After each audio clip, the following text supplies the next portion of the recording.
This is what the Sri Lankan authorities want you to see. So the cameraman from State TV films a government official dispensing supplies to a fraction of the tens of thousands of homeless Tamils. But this is not the whole picture. We've not been allowed near the camps despite repeated requests, but those brave enough to speak out have given us written statements about the terrible overcrowding there, the poor hygiene and the atrocities they've witnessed by both sides. One woman with links to the camps but too scared to be identified told us of rapes inside them and of young men in particular being taken away by soldiers. I believe that there is sexual assault and harassment in the camps.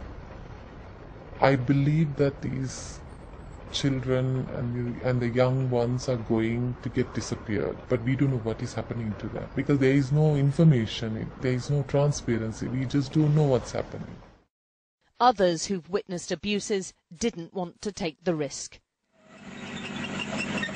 The Tamil people who struggled out of the battle zone are now at the mercy of the troops they feared for so long. The military believes Tiger rebels escaped by hiding amongst them, so they're being processed, the army says, with families being forcibly split up.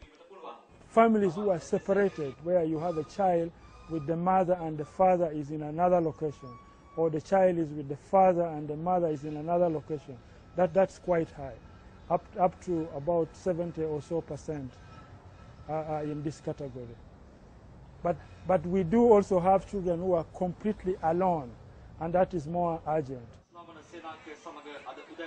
The aid agencies are not only being denied access to the camps, there are so many restrictions it's virtually impossible to help these people.